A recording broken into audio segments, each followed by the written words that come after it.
Christopher. So, did you guys win? Greg asked. Chris looked down at his short manager. He loomed over him. He removed his gloves and threw them in the trash. Next, he took off his apron. Nah, we lost. We got best acting ensemble though, which means I did my shit, Chris said. So basically you're telling me that you requested off from work and now have nothing to show for it. Nice, Greg said with a smirk. I could definitely argue that, but I don't think I'm going to, Chris said. Instead, I'm going to step around you, clock out, and go home. Chris gave Greg a big grin as he executed his plan. Danny was at the front waiting for Chris with his arms crossed. Chris groaned inside. He had been looking forward to going home and smoking weed. He hadn't had a chance to do so in 3 days because of the trip to New York with Kate. See me in my office for a minute, Danny said and walked away. Okay, Chris thought with annoyance. He followed behind Danny, choosing not to guess what it was he wanted to talk about this time. Christopher's only hope at that moment was to get in and get out. He was already thinking of the food he would pick up from Wawa for when he had the munchies. Chicken quesadillas, his stomach grumbled. Close the door behind you. Danny took a seat behind the desk. Chris sat down in the one across from him. What time does your brother go to work every day? He asked. He works from 4 to 9, Chris replied. So you need to have your car back by 4 to get it to him, Danny asked. Yep, Chris said. Danny didn't speak for a moment, considering. How are you doing on your car savings since we last spoke? How much do you have so far? He asked. I've managed to save up a couple thousand. I should be ready to get my own car in a couple more months, Chris lied. Danny stared at him. I spoke to my friend who owns a car dealership, the one I told you about.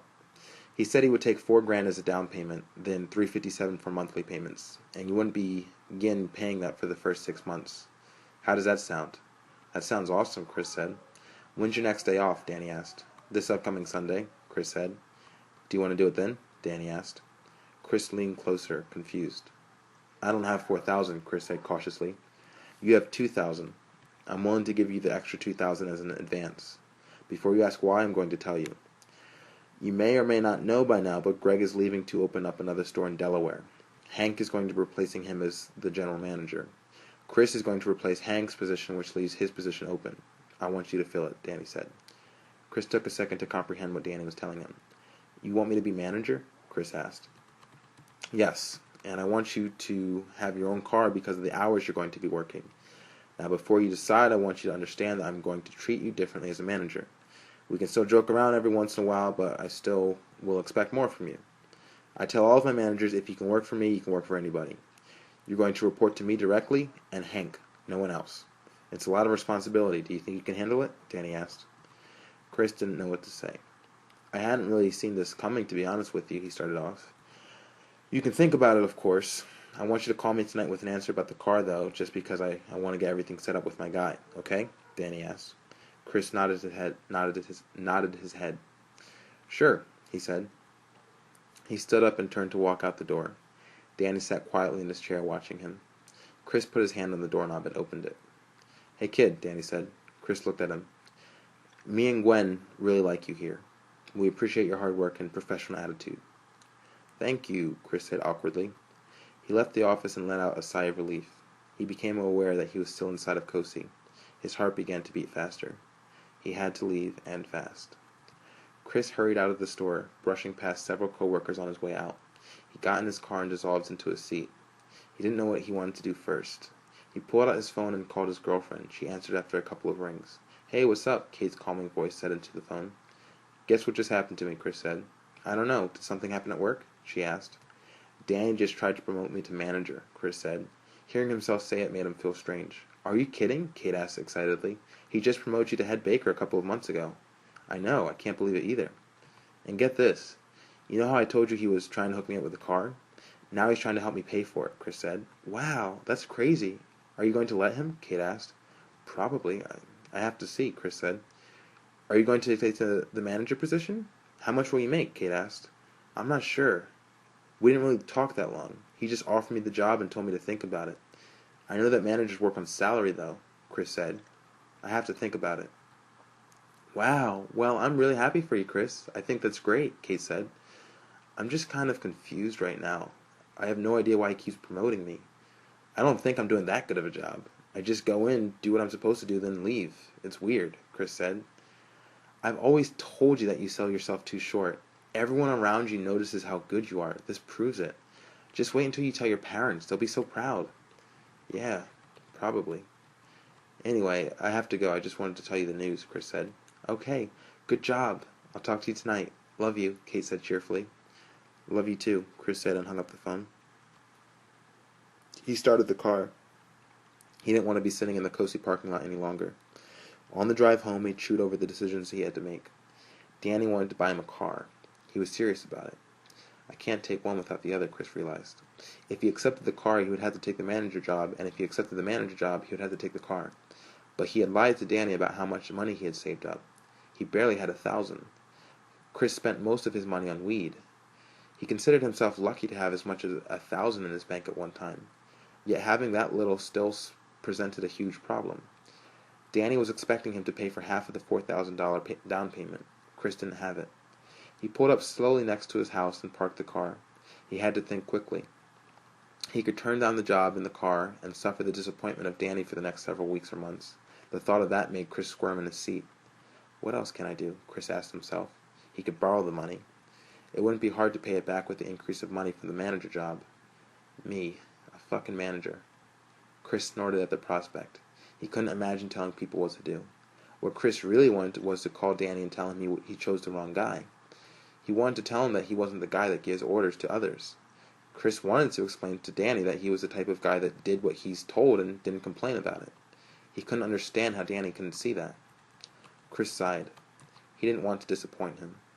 He didn't know why, but it was something about the way Danny had looked at him in the office. When Danny offered him the position for manager, Chris had looked in his eyes and seen certainty. Certainty that he was making the right choice. Chris wasn't certain of anything.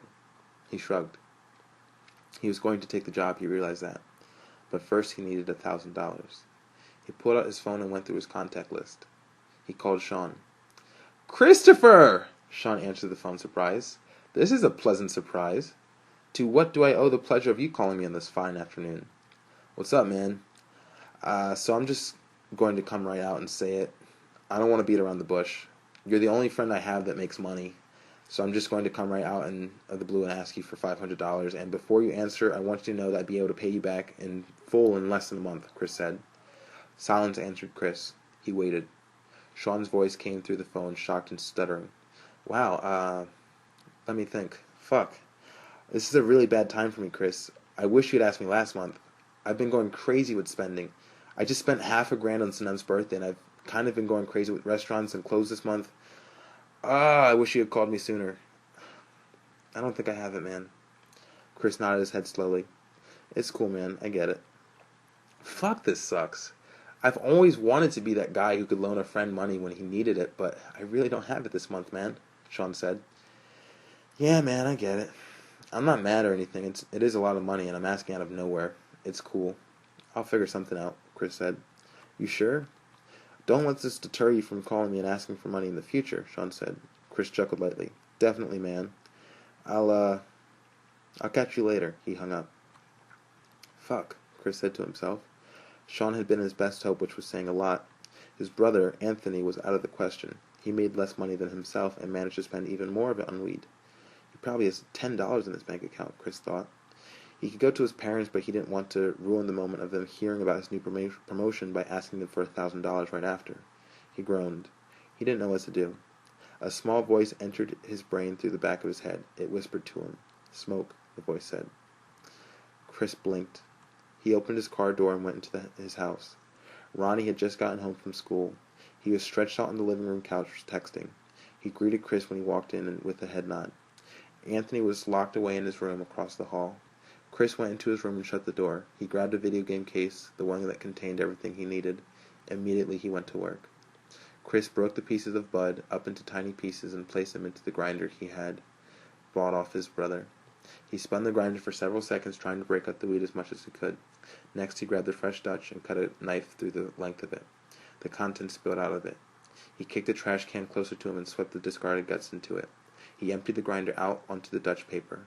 He rolled it across the flat surface of his game case until it became a long, hard pencil. He licked the edge and stuck it in place. He ran his lighter around the entirety of the joint to keep it all in place. It was ready. Chris held it in his hands and considered it for a moment. He got out his phone and sent a text to Anthony and Ronnie. About to smoke if you guys want to join. Chris's phone was ringing. He opened his eyes groggily and searched for it. It took him a second to gather his whereabouts. He didn't know what time it was. He didn't know how long he had slept. It was dark outside, which gave him a little information. The phone continued to ring. It was on the floor. He clawed at it. His hand was numb from lying on it. Danny. His heart pounded when he saw the name. Danny was calling him. He steadied himself. He prepared his lie. There was nothing left to do but get it over with. Chris answered. "Hello?" Chris said into the phone, trying to sound like he hadn't been asleep just a moment earlier. "Were you sleeping?" Danny asked. "No," Chris said. Danny sighed. "If you were sleeping, I apologize for waking you. I need to know about your decision tonight. I told you I was going to call," he said. Chris hesitated. He took a breath. "Yeah, something happened that I completely forgot about. My sister had some personal problems that I promised I would help her take care of. I completely forgot about it, but I gave her half of the money I had saved up. I don't know when she's going to be able to get it back to me." The other end of the phone was quiet. Chris could hear the disappointment in Danny's breathing. He wondered if he was imagining it. "So you only have $1,000 now to contribute to the down payment of the car. Is that correct?" Danny asked. Chris nodded his head, feeling nothing but shame. "Yes, that's correct, sir." Danny sighed into the phone. "You better be working at Coasties for a long fucking time, I'll tell you that," Danny said with a bitter laugh. "I mean, I don't have any intentions on leaving," Chris said, confused. "Okay, so here's what I'm going to do. I'm going to give you $3,000. That's if you take the manager position. $1,000 I'll take out of your paycheck, a couple hundred each month. The other two you're not going to pay me back. In cash, that is," Danny said. I don't really know what," Chris stuttered. "Just understand that I'm not giving you the $2,000 as a present. You're going to earn every dollar of it, through hard work. That's how you're going to pay me back. Do you understand? Hard work," Danny said. "Yes, sir," Chris said in utter disbelief. "Okay, I'm going to call my friend and tell him to expect us this Friday. Don't tell anyone about your promotion at work. I don't want your coworkers treating you differently until Greg has left. 2 weeks from now," Danny said. "Okay," Chris said. "See you tomorrow." Danny hung up the phone. Chris put down the phone numbly. His fingers tingled. He sat upright in his bed for several minutes, waiting for the shock to leave his body. He slowly laid his head back down and stared up at the ceiling. A small smile began to spread across his lips. He shook his head. He looked at his room. Dirty clothes were strewn around the floor and furniture. Dust and dog hair seemed to cover every surface. His trash can was filled with tobacco guts, ash, Dutch wrappers, and used tissues filled with semen. He had matching holes in the socks he wore. "I'm going to be a fucking manager," he said to himself. "Merry fucking Christmas," Danny said sarcastically. He shook Chris's hand firmly as they stood in the middle of the car lot. "Thanks again, Danny, really," Chris said sincerely. "Don't thank me yet. The hard part is yet to come. Training starts tomorrow. There's a lot you're going to have to be brought up to speed on, but we know you're not going to let us down," Danny said. His wife, Gwen, took his hand and beamed at Chris. "Now you two go have some fun. You're only young once," she said, smiling. Chris nodded to the two and looked at his girlfriend, who smiled in turn. They turned around and walked across the lot to Chris's new car. His keys were in his hand. He turned around and looked at his boss. He had his arms crossed and was staring at Chris. He gave him the thumbs up. It left a warm feeling in Christopher's heart. The two reached the car, a 2012 red Nissan Altima. Chris looked at it as if it still didn't belong to him. Kate kissed him. Her lips felt hot against his cold cheek. "So now what?" she asked. "Well, Shaun had invited the crew over to his house for a hangout. I kind of told them I'd make an appearance," Chris said. "Okay, can I come over after? I want to celebrate with you," she said. "Definitely. I'll text you when I'm done there. It should only be for an hour or two." "Okay." She kissed him on the lips. "I love you," she said. She walked back to her car. Chris entered his car slowly. He slung his book bag off his shoulder and tossed it into the passenger seat. He grabbed the steering wheel with both hands. He sniffed. "New car smell," Chris smirked. He put the key in the ignition and turned. It came to life with a quiet purr. Chris nodded his head in satisfaction as a tiny celebration went off in his head. He pulled out his phone and called Joe. "J-boy, what's up, man?" Chris asked. "Sup, dog?" "You want me to scoop you up from the crib in a bit?" Joe asked. "No need, no need." "Just bought myself a car," Chris said. "Oh, word? Like a car? Joe asked. "Yup. A car. With wheels and everything, Chris said. Oh shit! You got one with wheels? Yo, that's crazy. You crazy for that one, dog. I'm trying to see it. What time you heading to Shaun's? I'm headed there now. I'm supposed to go get the car registered and all this other shit, but I don't really feel like doing that right now. Feel me? Chris said. I feel you. Well, I'll meet you there in 20. Shaun is work at 4, so let's hit that ick nasty. Have a few jokes, eat some Taco Bell, get in and get out, if you know what I'm saying. I hear you. I'll see you in a bit, Chris said. He hung up the phone. He then proceeded to pull out of his space. Danny and Gwen had already gotten in the car and left. He rolled past Kate's car, close to the exit. He looked into her car and saw her there, sitting, looking straight ahead. She hadn't even turned the car on yet. Weird, he thought. He gave a light honk with his steering wheel. She reacted, looking over at Chris and waving. Chris waved back and drove off. Chris pictured his girlfriend staying in that parking lot until the moment he called her later that day. The sick thing was that he could almost see that being the case. He always wondered what she did when he wasn't with her. She was always available whenever he called. Always. It was as if she did not exist until he thought of her. And now it was going to be worse, he realized. She was done school. She had moved back in with her parents. All that was left for her was to live her life here stuck in Mount Holly, with him. He shook his head and looked over at his bag, thinking about the contents within. He pulled up to Shaun's house 20 minutes later. He got out of his car and stepped back from it. He clicked the auto lock feature on his key, and his car beeped in response. It felt good. Chris trotted up Shaun's wooden stairs, taking 2 at a time. He tried the doorknob and opened it when he learned it was not locked. Hello? Chris called up the stairs as he began his ascent. Shaun's voice answered from the kitchen. Ah, I see. It must be no knocking day. That's my favorite day. I love no knocking day. For some reason I never celebrate it. Chris walked into the kitchen as Shaun finished talking. He grinned at Shaun and Richard. Probably because I have manners, Shaun said with a shrug. Sup, Chris, Rich said. Sup, Richie boy. How you doing? I can't believe this is the first time I'm seeing you since you got back, Chris said, taking a seat at the kitchen table. Yeah, well, we've both been busy. Merry Christmas, by the way, Rich said. Merry Christmas to you too, buddy. Shaun gave a retching noise. Please, let's not ever do that again. I don't ever want to be those people who greet each other with happy holiday tidings. Never. Chris shook his head at Shaun's weirdness. He looked at Richard. So seriously, how's New York been treating you? How was your first semester there? He asked. Shaun sighed. Rich has been here for the past 2 hours, sitting and chatting it up with yours truly. Any question you might have for our mutual friend, I already asked, so we can skip all that nonsense, Shaun said.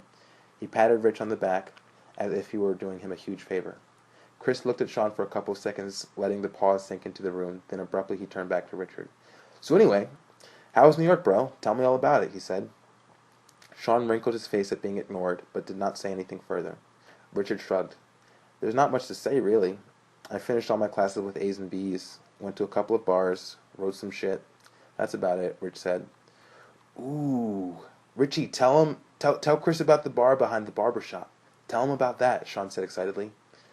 Chris raised his eyebrows. Bar behind a barber shop? Sounds interesting.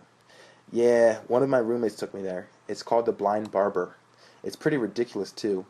In the front, there's literally just a barbershop with people waiting to get their haircut and shit. You have to go through there to get to this, secret bar in the back, Rich said. What? That sounds awesome. You can get your haircut and then get some sippage going with barely moving a few feet, Chris said. Tell him about the hot girl there, Richie. Tell him about the girl, Shaun said, poking Richard's arm. Rich rolled his eyes. There was a super hot blonde that was there. That's literally all there is to the story. Chris shrugged. Any story that involves a super hot girl is never a bad story, he said. Well said. Shaun pounded his fist on the table. Rich had a moment with her, he announced proudly. A moment? Chris asked, intrigued. A fucking moment. He had a moment with the super hot bitch, Shaun declared. Did you? Chris looked at Rich. I mean, it was nothing to brag about. I didn't go home and have sex with her or anything like that, Rich said. Fucking Richie boy is so modest sometimes. He just told me about it before you walked in.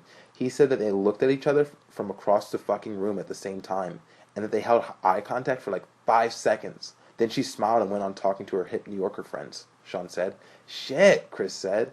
That's a pretty good fucking moment, Richie. Thank you, Christopher. I am not a crazy man, Shaun said. Richard laughed and shook his head, muttering something under his breath. So where's Joe? Chris asked.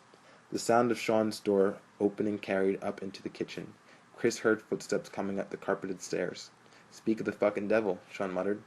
Sup, gay boys? Joe asked, entering the kitchen. Sup, Joseph? Chris said. Long time no see. So which one was it? Joe asked Chris. The red one across the street. Did you see it? Chris asked. See what? Shaun asked, annoyed. I did see it. Looks pretty dope. Quite similar to mine, but they say imitation is the highest form of flattery, Joe said, grinning. Did you get a new car? Rich asked. I did get a new car, Chris said with a big smile. You did? That's awesome. Like brand new car? I'm jealous, Shaun said. How new is it? Rich asked. Like fresh out the car lot new. Like new car smell new, Chris said. Shit, that's news, man. Congratulations. I've never imagined you owning your own car in this lifetime, Shaun said jokingly. That's not the only news that's fit to print in my life, fellas. Guess who just got promoted to manager at Cosi? Chris asked. No fucking way, Shaun said, shocked. Pretty fucking unbelievable, I know, Chris nodded his head. That's fucking awesome, man. When did this happen? Rich asked. He offered it to me at the beginning of the week. It's why I got this car, because the hours are going to be so irregular, Chris said. That's dope. How much are you going to get paid now? Joe asked. It's salary based. I'm going to be making a lot of moolah. 32,000, Chris said. Fuck. That's more than me. You're going to be making more money than me, Shaun said in disbelief. Damn. Knocking Shaun off the pedestal as a top YFC earner. Damn, that's crazy, Joe said. I don't fucking believe this. You've been there for like less than a year, Shaun said. I know, it's pretty crazy, Chris said, smirking. I should have never left that place. I could be fucking manager right now, Shaun said. Joe's phone started vibrating in his pocket as he stood behind Chris. I should probably take this. Chris, you want to start rolling that ick nasty? We about to have a celebratory smoke out, Joe said. Joseph. Joe took his phone downstairs and out of Shaun's house. It was cold out. He could see his breath in front of him. He put the phone to his ear as he answered. Hey, Dad, Joe said. Hey, son, his father said. There was an awkward pause between the two, something that didn't happen often. So I just got to the airport. It's pretty dead considering the fact that it's holiday season. That's good. I hate airport lines, Joe said. Another awkward silence. Listen, I just wanted to say I'm sorry I'm not going to be there to help you move into your dorm. You might think it's not a big deal, but I do. I want you to know that I'm very proud of you, and I know you're going to make me even prouder by the end of all this, he said. Thanks, Joe said. Okay, well, that's it. I guess I better go. Take care of your brother. I'll see you in a couple months, his father said. Okay, Joe said. Love you, son. Love you too, Dad. Joe hung up. He leaned against Shaun's wooden banister and looked over the railing. He spit and watched it fall into the snow below, melting the spot that it touched. He cracked his neck. I gotta get out of here, he whispered to himself. Joe opened the door and headed up the stairs. His friends were no longer in the kitchen. He could hear their voices up in Shaun's room. Chris was probably just about done rolling the weed. Joe climbed those set of stairs hurriedly. The three were laughing when Joseph walked in. Shaun was on the floor, rolling. Chris was pounding his fist on the nightstand. Shaun looked at Joe as he entered the scene. Fucking Joe! You just missed the most hilarious story. Holy fuck! Richard, you have to tell him again. Tell him, it's so fucking funny, Shaun said, wiping tears from his eyes. I like funny stories just as much as the next man. What did I miss? Joe asked, taking a seat on the floor against Shaun's dresser. My two fucking roommates got into a fight a couple of weeks ago. It was just really ridiculous. I was telling them about it, Rich said. Wait, the two gay ones got into a fight? Joe asked. Even better, Joe. Even better. Tell him, Rich, Shaun said, giggling. Rich gave Shaun a sideways glance of annoyance and turned to Joe. Alright, so my roommate John and Kyle had been getting in fights a lot over the fact that Kyle never cleaned shit in the dorm. Our room was disgusting. It was ridiculous. You would walk in and look at my side, which was all neat and shit, and then Kyle's side would just have dirty clothes everywhere. It smelled fucking horrible. Anyway, John got into this huge fight with Kyle about how he needs to clean the kitchen after he uses it, and Kyle was just laughing at him, saying shit like, I can do whatever I want, little man. Joe laughed. No, he called the boy little man. Rich went on. So Jonna gets really pissed off and storms off into our room and comes back holding a shitload of Kyle's fur coats. And Kyle literally screams when he sees that. Like, he just starts screaming, put down my furs. You better put down my motherfucking furs right now, with a lisp and shit. Chris clapped his hands in laughter. The list is what makes it so fucking funny, he said. So then John throws the furs on the ground and starts stomping on them. And Kyle goes fucking crazy. He runs over to him and pushes him onto the ground and just starts kicking him repeatedly in the stomach. The little Indian kid. This Indian kid. The whole time Kyle's screaming, Don't touch my motherfucking furs. Don't ever touch my furs. The four laughed. And you witnessed all of this? Joe asked. Yeah. I was standing right there watching it all happen, Rich said. That's not the best part, Joe. Listen to the best part, Shaun said. Jonda calls the RA. The RA takes them to the person in charge of student housing. And I had to come along as a witness to the whole thing. So me and Jonda are sitting in the chairs across from the guy. And the whole time, Rich begins to break up with laughter. The whole time, Kyle is pacing back and forth behind us, whispering to himself, I told him not to touch my furs. I told him not to touch my fucking furs. Holy fuck, that's hilarious, Joe said. The muttering. Is the muttering not freaking comedic gold? Shaun asked excitedly. It's too fucking funny. So what ended up happening with them? Joe asked after the laughter died down. It was Shaun who answered. Kyle was kicked out of the dorm, which is awesome for Richie Boy because now he doesn't have to deal with the stink when he gets back. That's awesome, so you don't have a roommate anymore? Joe asked. Nope, Rich said. I could probably move in then and take the bull's spot, Joe said. What? You guys living in New York together? That's some bullshit right there. I'm gonna be all envious and shit, Chris said. Don't worry, Chris. We can hang out while they're doing their thing up in New York. We're more fun anyway, Shaun said. I don't know if you'll be able to switch it this close to the semester. It'd be cool if you did, though, Rich said. I'll make it happen. I'm not trying to live with some pretentious New York film students or some shit, Joe said. I hear that. Fuck the nerds, that's what I always say. And not literally, Shaun said. So how about that week, Chris? Joe asked. I'm so excited to see you tomorrow. The text was from Jennifer. He read it and put the phone back in his pocket. I'm about to lose service anyway, he thought as he headed down into the subway. He turned around and looked back in the direction of his dorm building momentarily. He had failed in his attempt to get Richard out of bed for class. He shrugged it off. Joe went into the tunnels and quickly found his train. The C train uptown. It arrived within 10 minutes of Joe waiting. He stepped onto the crowded subway train. In his short-lived experience of New York, every train he ever gotten onto in the subway had been densely packed. Every single one. He was finally starting to get used to the close proximity, the smells, the breathing, all of it. 3 weeks and Joe was finally starting to feel comfortable. At first he had hated even touching the guardrails. He would think of all the people before him who had had their hands on the same guardrail in the same spot within the same hour. His stop came up. Joe followed the traffic as the train's doors opened. People pushed themselves off and onto the train simultaneously. Joe squeezed his way out past a dirty old black man who was mumbling to himself. His army jacket scraped against Joe's chest. He brushed at it as he exited. His class was in a building not far from the tunnel. Joe arrived shortly before the professor himself walked in. The class was quiet as everyone situated their folders and laptops. The seat next to Joe was empty. It was Richard's. The professor walked in and slapped his binder on the desk. All the fancy-haired students with horn-rimmed glasses and neckties snapped to attention.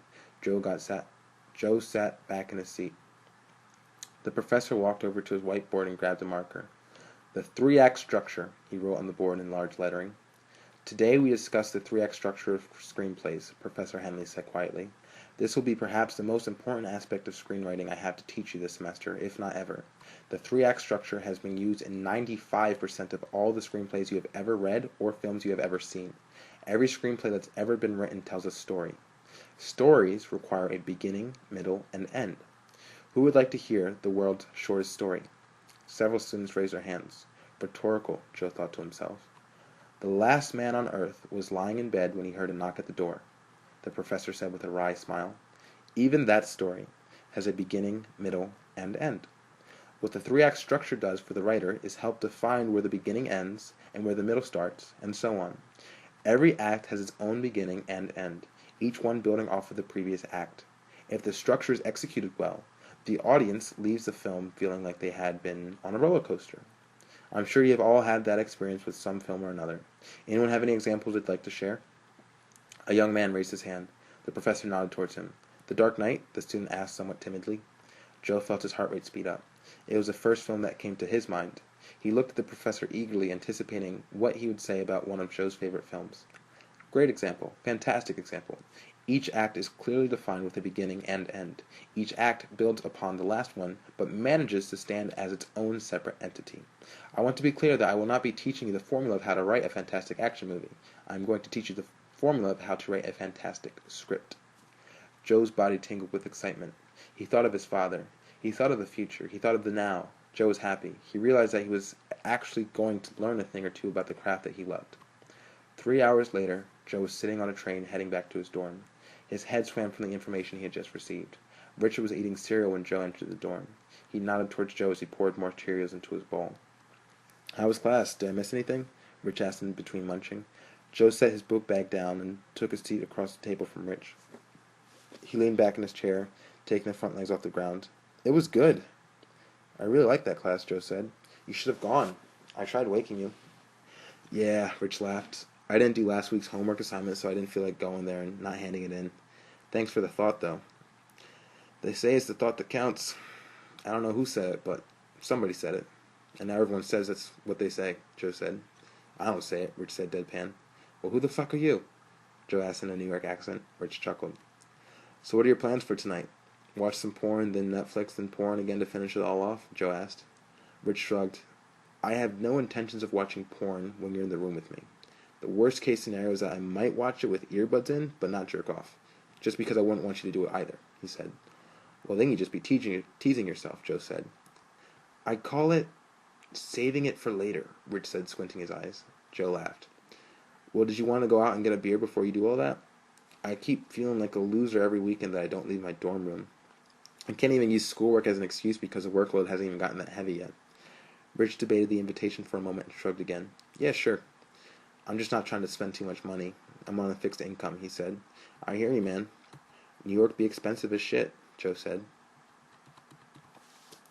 He waited for Jennifer in the heart of New York Penn Station. He saw her wandering aimlessly through the place looking for him. Joe waved at her, trying to get her attention. She spotted him across a sea of strangers. She approached Joe with a smile. "Hi," she said. "Hey," Joe responded. "So, did you want to go to my dorm first, or do you want to go straight to Central Park? Or we could get some food if you're hungry." "How about a hot dog on the way to Central Park, and then we go to your dorm after that?" she asked. "Sounds good to me," Joe said. He turned and led Jennifer out of the station. The two walked side by side down 34th Street, Manhattan. The air was brisk. The weather was a cool chill that was pleasant for a day in January. Joe wore a light winter coat with his hands stuffed into his jeans. Jennifer was quiet. She seemed content walking next to Joe in New York. He looked at her face. He had an urge to stop her on the street and kiss her. At the same time, he knew he wouldn't do that. So instead, he took his right hand out of his pocket and grabbed hers. Jennifer looked at him out of the corner of her eyes. He could see how hard she tried to hide her surprise. She didn't want to ruin the moment just as much as he didn't. They walked to a corner hot dog stand. "We're going to take the subway to get to Central Park, otherwise it's going to be a hour-long walk. Unless you want to do that," Joe said. "We'll probably walk enough when we get there. Let's take the subway," Jennifer said. "Okay," Joe said. Jennifer bought the hot dogs. They ate them on the subway train, which took 12 minutes to get to their destination. Central Park waited for them outside the subway entrance. It was huge and beautiful. "I can't believe I've been living here for almost a month, and this is the first time I've been to Central Park," Joe said. "Well, I already told you this is my first time here, too. I've always wanted to come here. I've watched too many romance movies where the first kiss happens here or something like that," Jennifer said. "Yeah, I get that. Boring girl stuff," Joe said mockingly. Jennifer slapped his shoulder lightly and looked at him aghast. "Hey, don't knock it till you've tried it, right?" Joe asked. Jennifer glared at him. He leaned over to her and kissed her on the cheek. He rubbed her arm. "All better now," he said with a smile. There, all better." Jennifer blushed and walked ahead of him into the park.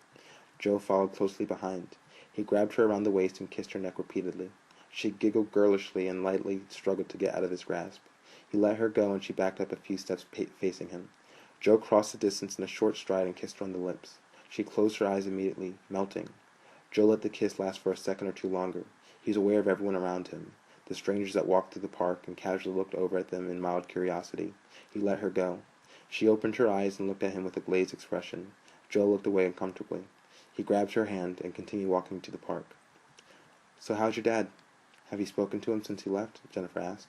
"Yeah, I talk to him about every week or so. He's doing good.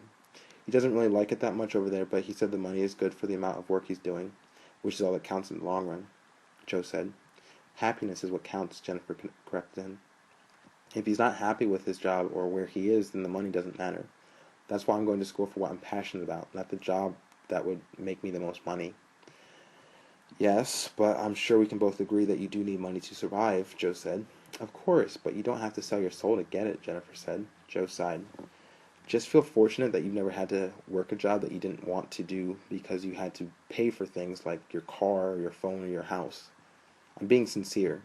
You should feel fortunate that you have a family that can provide for you. I feel the same way about Richard. What about Richard? How's he doing, by the way? Jennifer asked. He's good. He sleeps a lot and skips class, but he seems fine. Anyway, what I'm saying about him is that Richard has never had to work a day in his life. Sure, he's had a couple of jobs, but he didn't need them. He doesn't pay for a single bill. And he hasn't worked for a whole year. And the whole thing that you both have in common is that you don't understand what it's like for other people.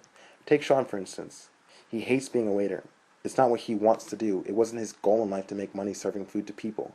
But he does because there's rent due at the end of each month, Joe said. Is he happy, though? Jennifer asked. Is Richard? Are you? What does happiness mean at the end of the day? I can't speak for Shaun or Rich, but I can say that it is very rare that I experience happiness. Happiness, I think, is something you can only get from doing what you want.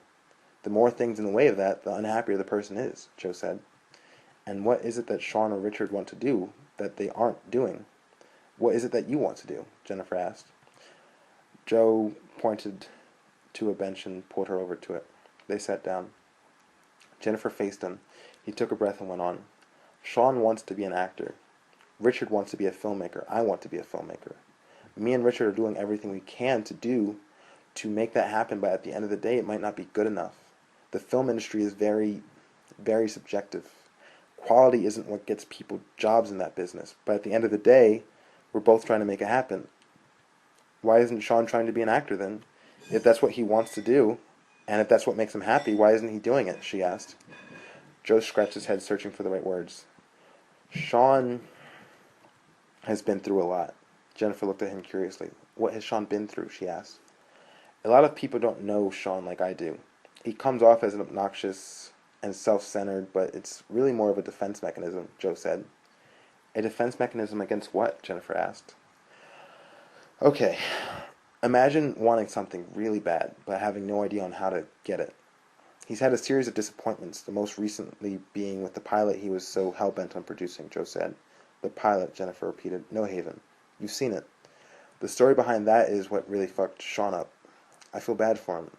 I wish I could help him. I want to help him, but at the same time, I'm basically in the same boat. I don't have anything I can give him. I can just hope for the future, Joe said. What happened with No Haven? This guy that Shaun met, Mike Geller, Shaun met him almost a year ago, right after he finished No Haven. They had this conversation that ended up with Shaun giving him a copy of it.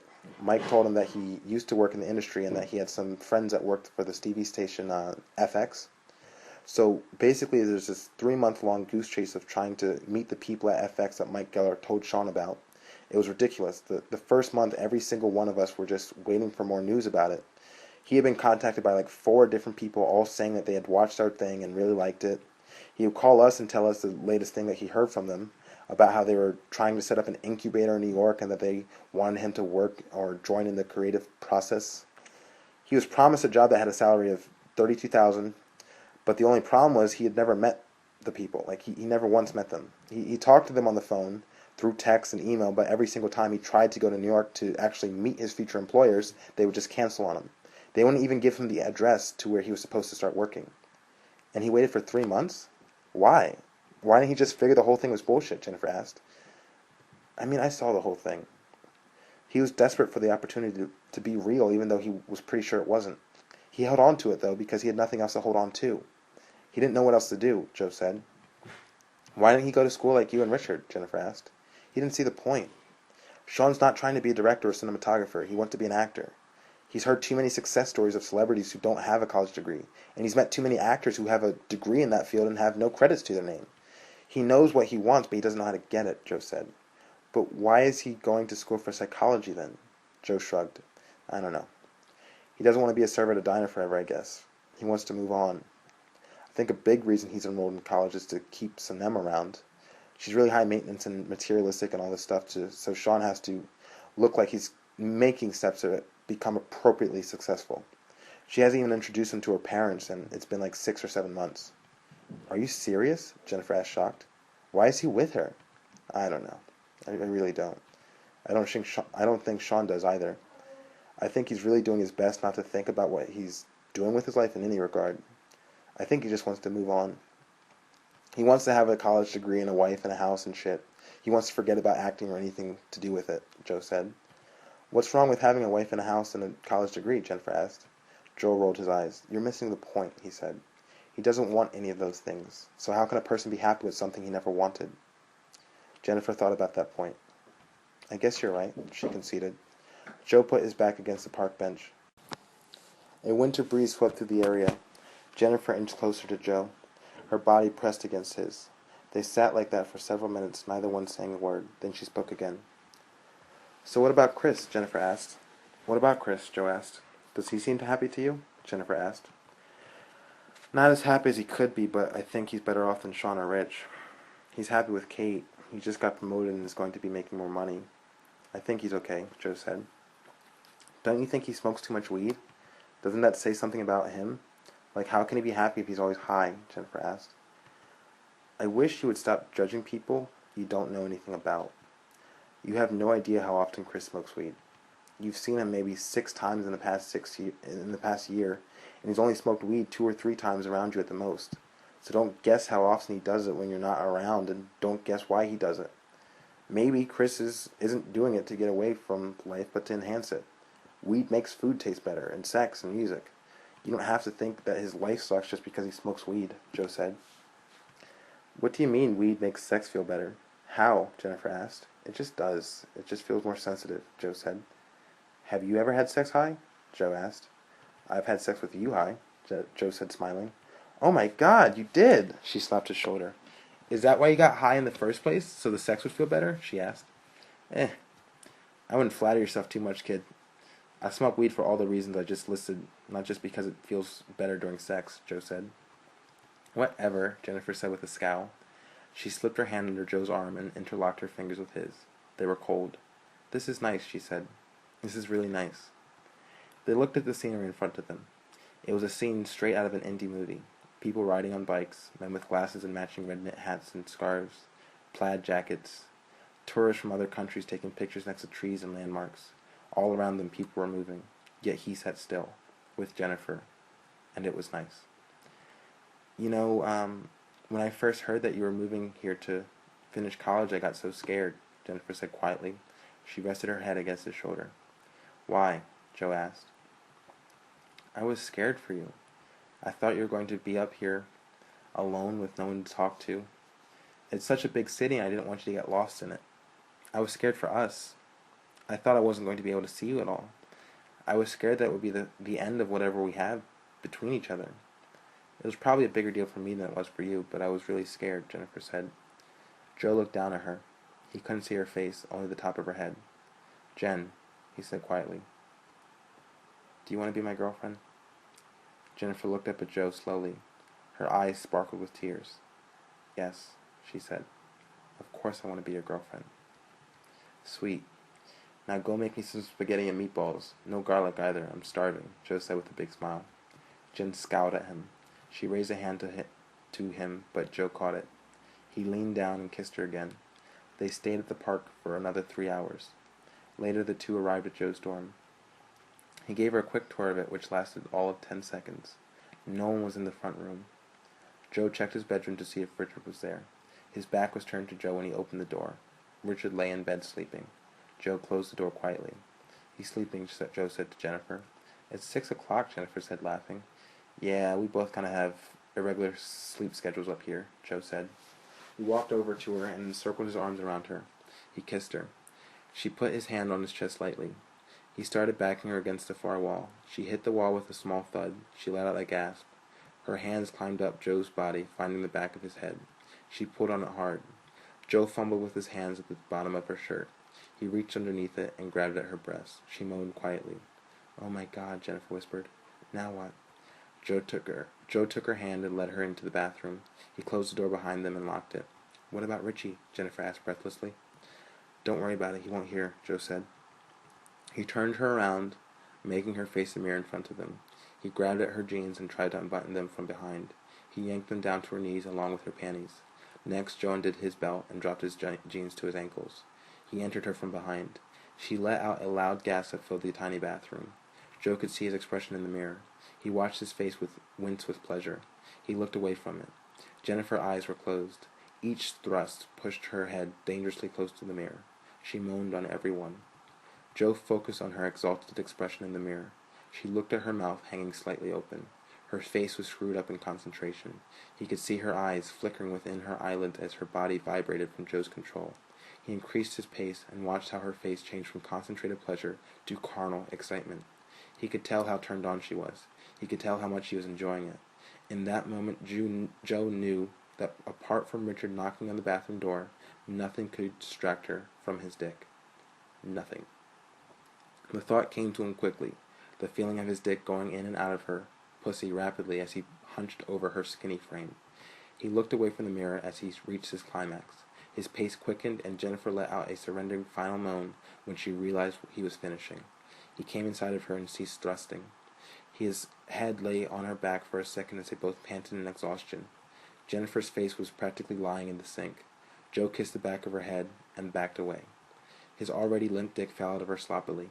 He leaned against the door and took a couple of breaths. He laughed when he noticed the toilet paper laying right next to Jennifer's feet. I always forget just how convenient bathroom sex can be. Everything you need for cleanup is already there, Joe said jokingly. The two got dressed. An hour later, Joe walked her out of the dorm and out into the night air. He led her once more through the subway and back to Penn Station. They held hands the whole time. Joe sat with her while she waited for her train to arrive, her head on his shoulder once more. I am so happy I came today, Jennifer said. Me too, Joe replied. I feel so much calmer about you being here, like seeing you here, seeing where you're sleeping. It really made me feel better. Thank you, Jennifer said. Anytime. I would say you can come whenever you want, but it's really not that convenient for you to travel up here for either of us.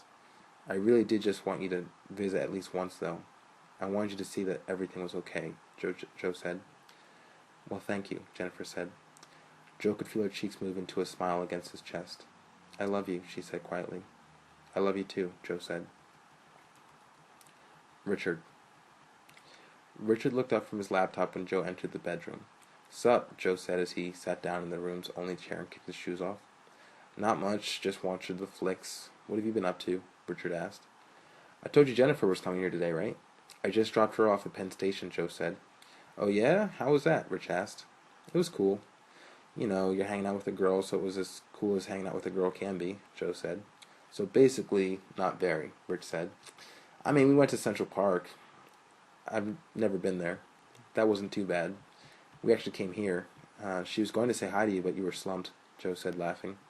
Rich rolled his eyes. Yeah, well, thank God she didn't come to see me, right? He said sarcastically. I'm just fucking tired now. I've been up since 9, Joe said, standing. He walked over to the light switch and flipped it off. The only light in the room was from Richard's laptop. It was enough for him to see Joe walk to the corner of the room and take his pants off. Joe climbed the stairs of the bunk bed. The bed above Rich creaked with the introduction of Joe's weight. The set shook a bit as Joe settled in. He let out a sigh. So what are you watching on there? How I Met Your Mother? Joe asked mockingly. Rich snorted. Who do you think I am, Dick Hunt? No, I've been watching Downton Abbey. I just found it a couple days ago. It's pretty dope, he said. Oh yeah, I heard about that show. Apparently it's good. I haven't checked it out yet, Joe said. You should. It's a good show, Rich said. He looked above him and saw Joe's elbow appear over the edge of the top bunk. His hands were folded under his head. You talking about good shows, but you haven't even watched The Wire yet. When are you going to get on that? Joe asked.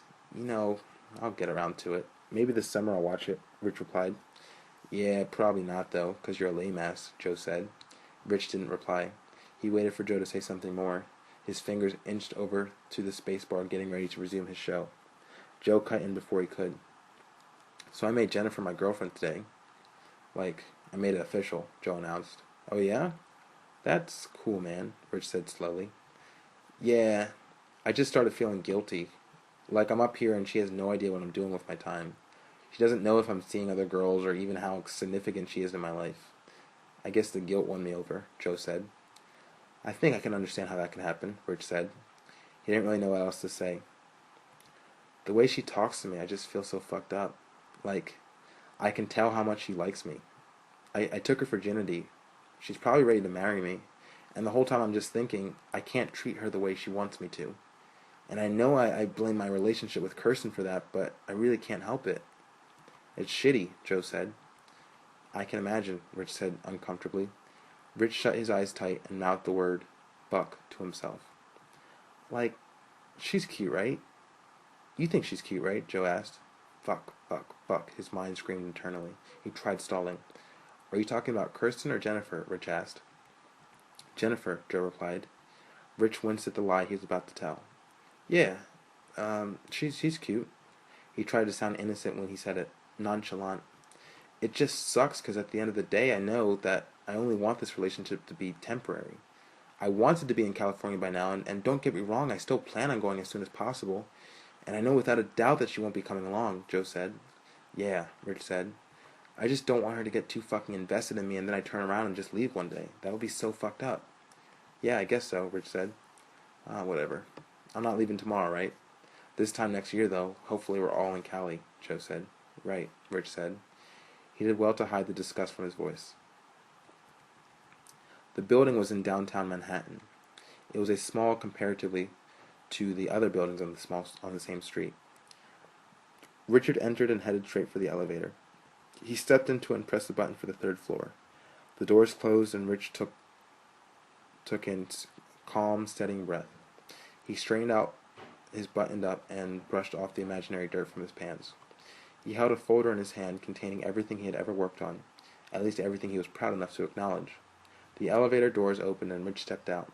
He looked around. There was a long hallway on both sides of him and a door directly in front of him. Rich flipped through his folder looking for the email that had brought him here. We're on the third floor, the second door on your left from the elevator. Rich read it again and placed the email back in the folder. He turned left and walked to the second door from the elevator. It was closed. He knocked. A woman's voice answered him. Come in, she said through the door. He opened it and saw the owner of the voice. She was short and somewhat disheveled looking. More disheveled than what Richard had expected, at least. She wore jeans and flats with a red button up underneath a gray sweater. She reminded Rich of Janine Garofalo. For a second, he almost thought she was Janine Garofalo. She sat behind a small desk with the rest of the room in varying degrees of disarray. There was clutter and trash everywhere. Scripts upon scripts lay on a big black couch at the other end of the room, and Richard felt at home. Hey, Rich said a moment after entering. Hi, the woman said warmly. You're Richard, right? Nice to meet you. She stood up and extended her hand. Rich walked over and shook it. Please take a seat, the woman said. Rich obliged. Okay, so first off, just to get the elephant out of the room, obviously you can see we're doing a little bit of spring cleaning, if you will, she said. Rich laughed lightly. Yeah, I can certainly see that, he said. To be completely accurate, we're actually preparing for a move further uptown. That's where Dan and everyone else is right now, checking out the space. He should be in soon, though he said he wanted to get a chance to meet you. By the way, I'm Stacy if you haven't guessed. I'm the one you spoke to in the email, Stacy said. Yeah, I figured. Thanks for giving me the interview. I really appreciate it, Rich said. No problem. So how about we get started? Stacy leaned forward and clasped her hands together, laying them on the desk in front of her. How about you tell me a little bit about yourself? Okay, well, I'm 21. I'm currently attending the new college with a major in film and screenwriting. I'm extremely passionate about film. It's the one thing I know I've always wanted to do with my life. I'm hardworking and learn very fast, which can be said about anything I do. I'd like to say I'm very efficient in the completion of my tasks, something I think is one of my more valuable traits, Rich said. Stacy studied him across the desk. What kind of film do you want to do if you could just pick one genre? Comedy, drama, documentary? Stacy asked. I'd like to get some experience with all of them, but if I had to choose just one, I would probably pick comedy. That's actually my current focus right now. Since I've been in school, I've written 14 spec scripts for various different TV sitcoms and comedies. They're in my portfolio if you want to take a look at them, Rich said calmly. Stacy nodded her head as a person does when listening intently. I took a look at your resume when you first contacted me and saw that you had actually won a film competition with a short film that you'd made. Could you tell me about that? Stacy asked. Sure. The film competition is called the 24-hour film race. Basically, you have to make a 3-minute and 30-second film race within 24 hours. You're given a topic and a prop that both have to be incorporated into the film.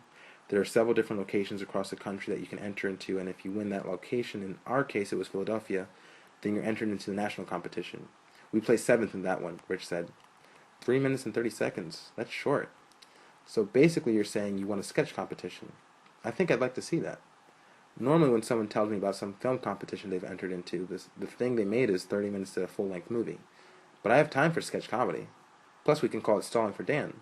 Have you brought it? Stacy asked with a smile. I have, actually. Rich reached for his folder and grabbed a DVD out of it. It's also on YouTube, so it's your call on how you'd like to watch it. Give me the DVD since you brought it anyway, Stacy said, winking at Rich. She placed the DVD into the side of the large Mac desktop. Seconds later, the video began. Rich sat back in the seat and watched Stacy as she watched YFC's most accomplished video. He still felt ashamed whenever he listed Rich's funeral in his resume. It wasn't his production. It was not his production. But people like to know you've won something. That's all that matters. Rich repeated the quote in his head. It was Mike Geller who had said that to Shaun when he helped him make his resume. Mike Geller.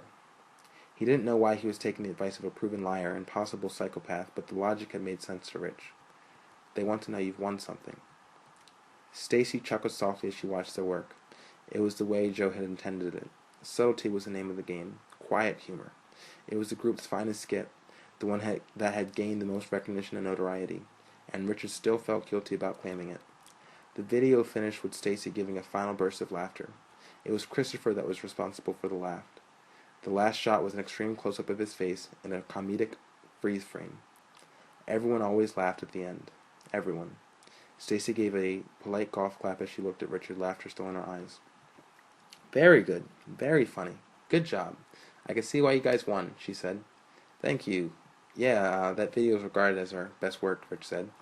Now you say our best work. How much of a part did you have in this? Did you write it? Direct it? Stacy asked. Rich cringed on the inside. It was a good question. He hadn't expected her to ask it. Actually, to be honest with you, there was no script. Me and Joe, the redhead that you had seen in the video, came up with the idea right after we were given the topic and the prop. The topic was missing and the prop was a donut. So we came up with this idea, and instead of actually scripting it, we just went downstairs and filmed it right on the spot. Everything you saw was improvised, which is actually quite funny because this film also won the award for Best Screenplay, he said. That is funny, Stacy said, laughing. But yes, I helped come up with the idea, and I also co-directed it with Joe. Rich tried not to think about how accurate that statement was. He tried not to remember how little input he gave into the actual directing of the skit.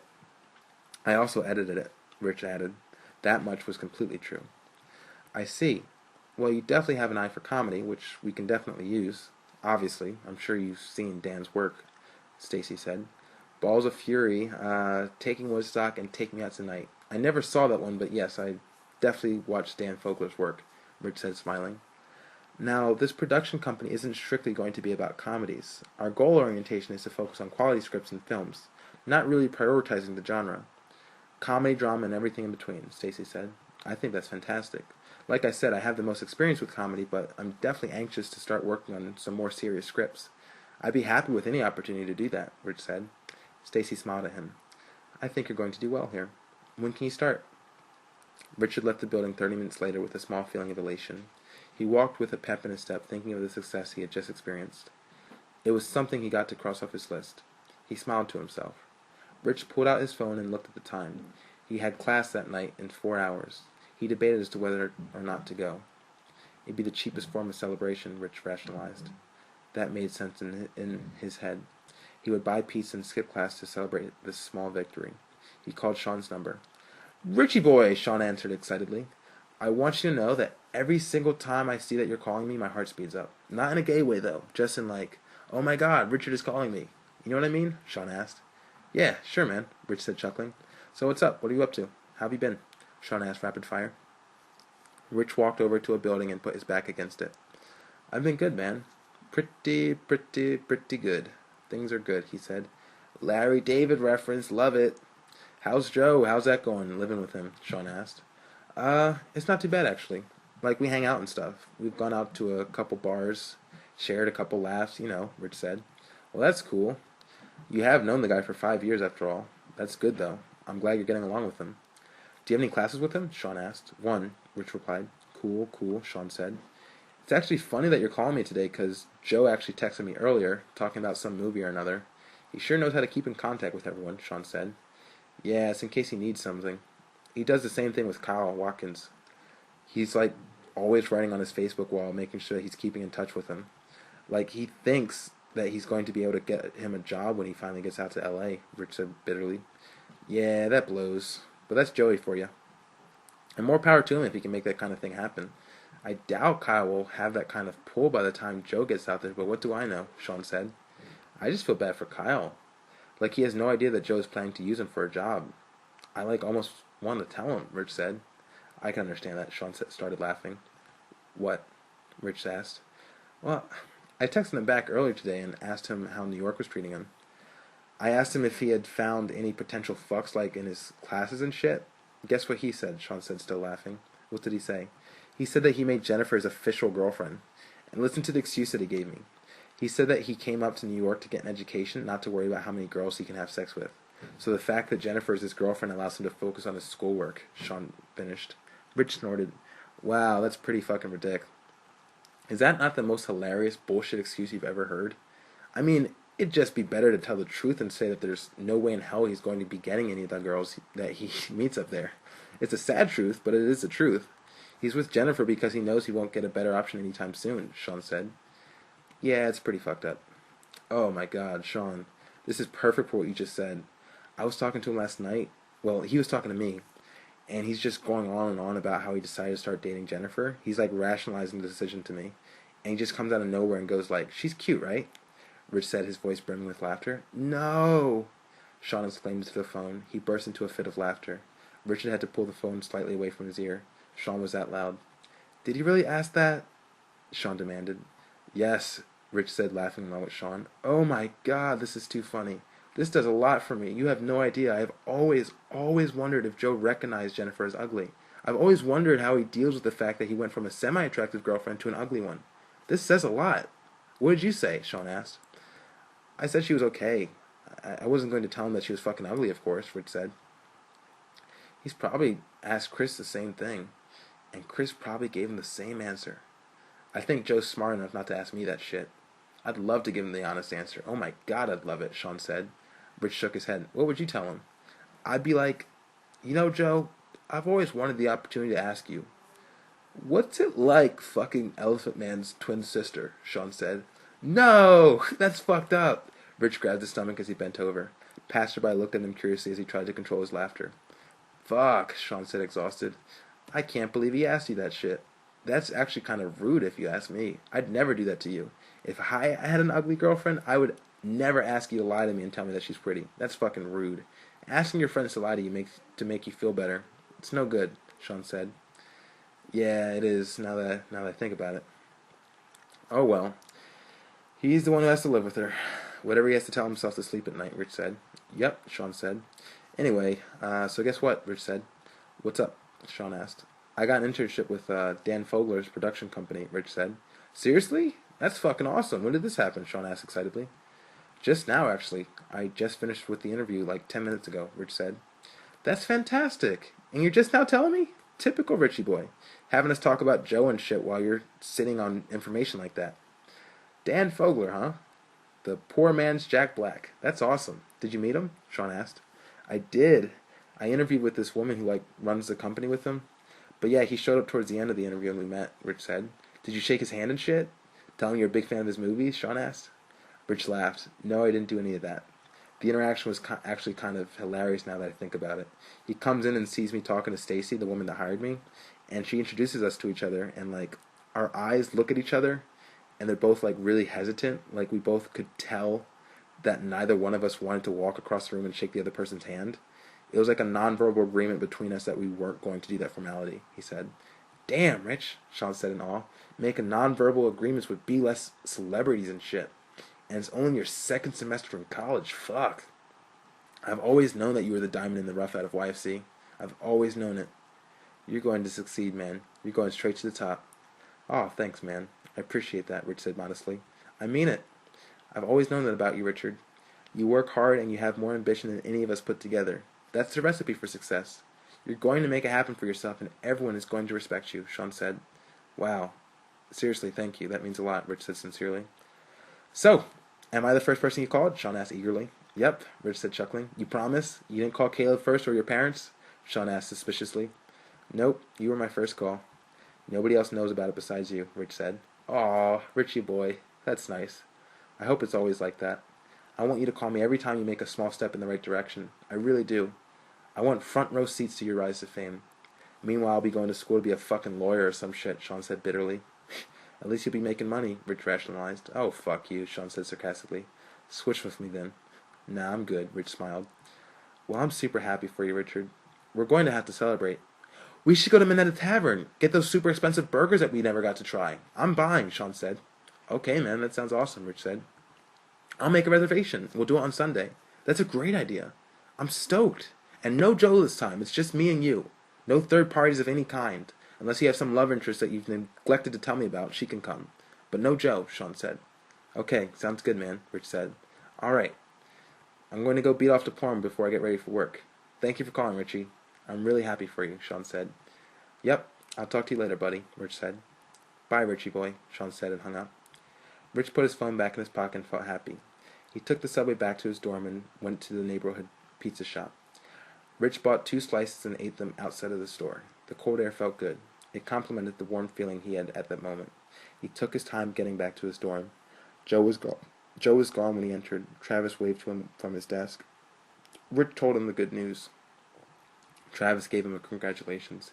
He entered his room and stretched out on his lower bunk bed. He opened up his laptop and went to Netflix. Rich had watched 2 episodes of Downton Abbey by the time he heard Joe walk in. He entered the bedroom a moment later. Joe took a look at Rich and laughed. Hold on a second, he said. Don't you have class right now? Yeah. I didn't feel like going, Rich replied. Joe shrugged. Simple explanation. Netflix? Rich nodded. Downton Abbey? Joe asked. Rich nodded again.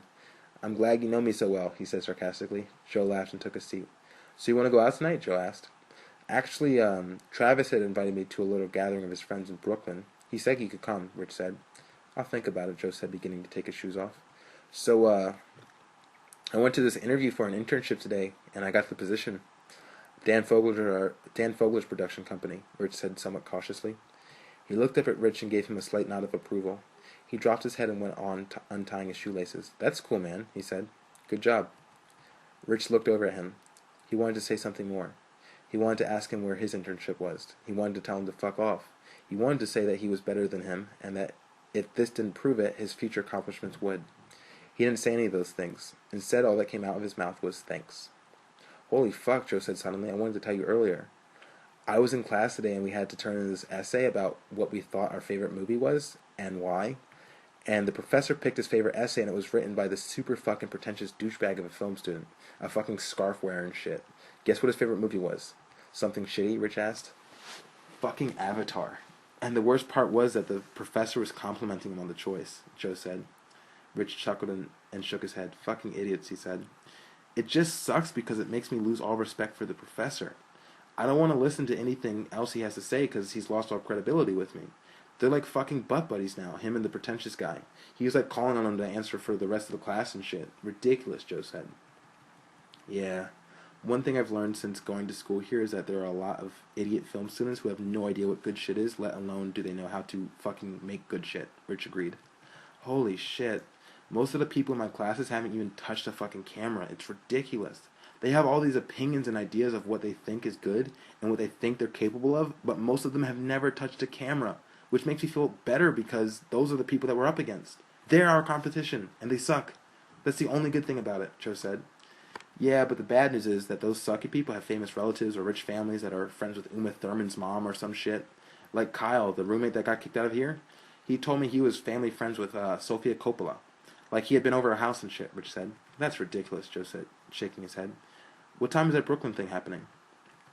A couple hours from now, I think, Rich said. I guess I'll go. Might as well get out of this fucking dorm as often as I can, Joe said. Okay, Rich said. His phone vibrated. He pulled it out and looked at it. His lips spread into a small smile as he read Shaun's text. Okay, buddy. Just made the reservation for 3 Sundays from now. February the 16th. Save the date. Burgers and beer in celebration of your current success and for every success after that. Shaun. Shaun sat back against the booth and closed his eyes. He had 10 more minutes before he had to go back to work. He sat at the break table calmly and thought of his friend Richard. His success made him happy. It was the first time he had walked into work feeling happy in months, and the place had not robbed him of that happiness yet. He smiled. Today is a good day, he told himself. Today is a good day. You look quite pensive, a voice in the dark said. He recognized it and slowly opened his eyes. Trina was sliding into the booth across from him. Her plate of food clattered onto the table. So what's up? Are you thinking of Sanem? Trina smirked. The question is it a past memory or a future one? One interesting thing that you could know about me is that I never reminisce about past fucktails with current girlfriends. I think that's gay. Don't get me wrong, if I broke up with Sanem right now, I'd have plenty of experiences to pick from that I might long to relive, Shaun said. Really? With the Persian princess? I can't imagine her being any good. No offense, Trina said. Shaun chuckled. There was some training involved. She started out so shy and uptight. But to quote my favorite author, Ayn Rand, she does not know what she wants. I do. And Shaun Hunt always gets what he wants. He smiled. Trina nodded her head approvingly. Makes sense to me. I feel like I should feel bad for her. You probably make her do horrible things during sex, she said, laughing. Shaun shrugged. It's all relative. I'm much nicer to her than I was to my ex, I can promise you that.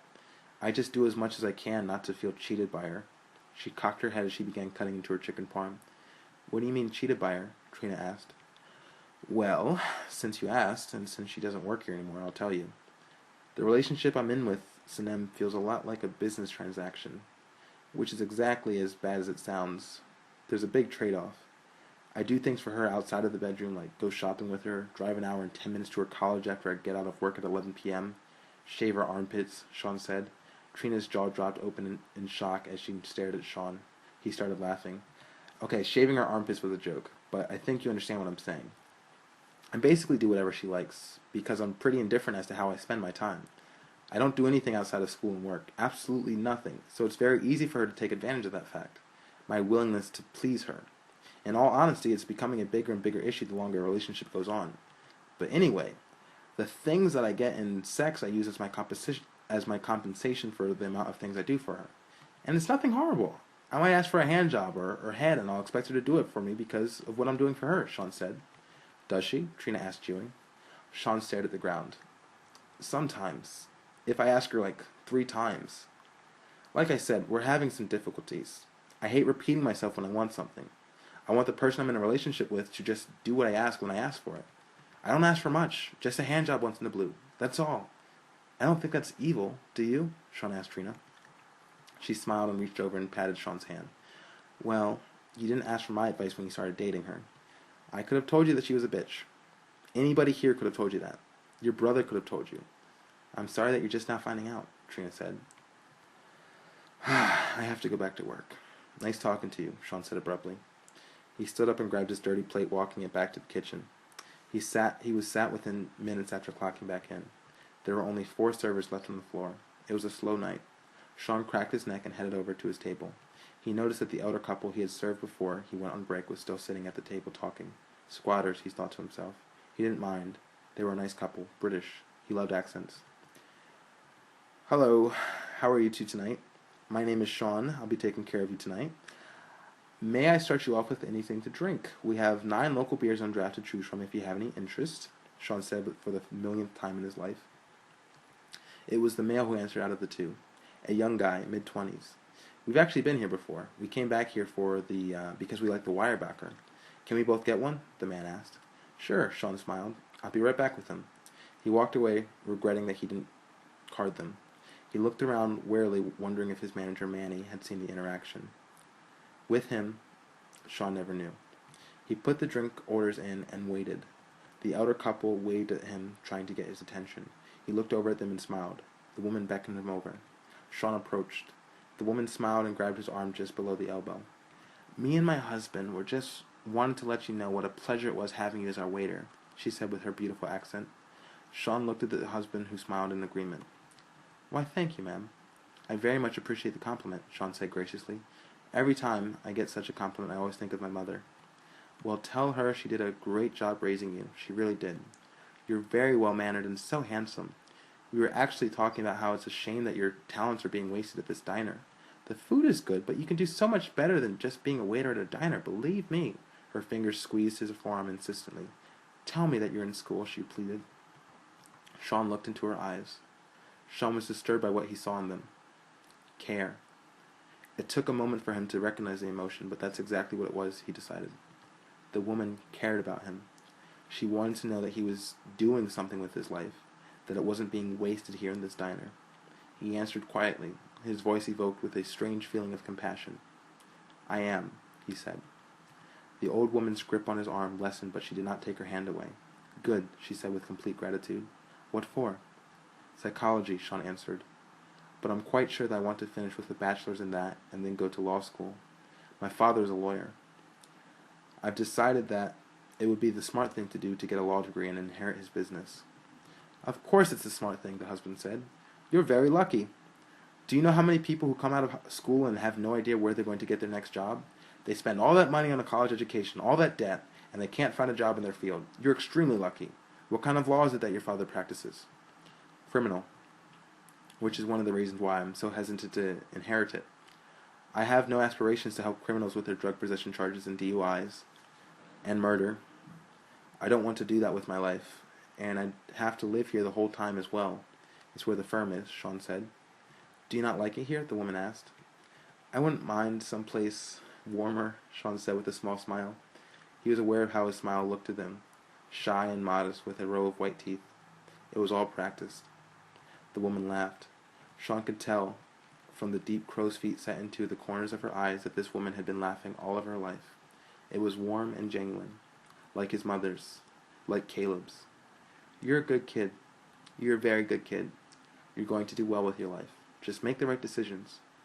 You're going to do fine. Shaun excused himself from the table with a bow and murmurs of gratitude. He retrieved the beers from the bar and carried them on a small tray back to the young couple.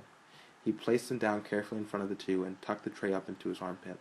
So, are we ready to order? He asked pleasantly. You know, me and my girlfriend were just talking about you. You ever seen the show Community? You look just like this guy on there, just like him, the man said. Shaun dropped his head and grimaced. Don Glover is who you're referring to, he said. What a fucking night. Yeah, Don Glover. Do you get that a lot? That you look like him? The man asked. Ever so often. I have to be honest with you, it's not my most favorite of comparisons. I've known who he was years before he actually became famous. We've had similar goals. He was in this YouTube comedy troupe a couple of years before I started doing the same exact thing. The only difference is he's now on a network TV show, and I'm not. I'm not bitter about it or anything. He made an exaggerated face, one of extreme anguish. He turned it into a joking smile. Little did they know the smile was faker than the look of anguish. The couple laughed together. Well, I'm sorry for mentioning it, man. I won't do it again. You look nothing like Don Glover. Don Glover who? He's a nobody, the man said, smiling. Shaun nodded and smiled appropriately. You're far too kind. Thank you, Shaun said. Now, what can I get you two to eat?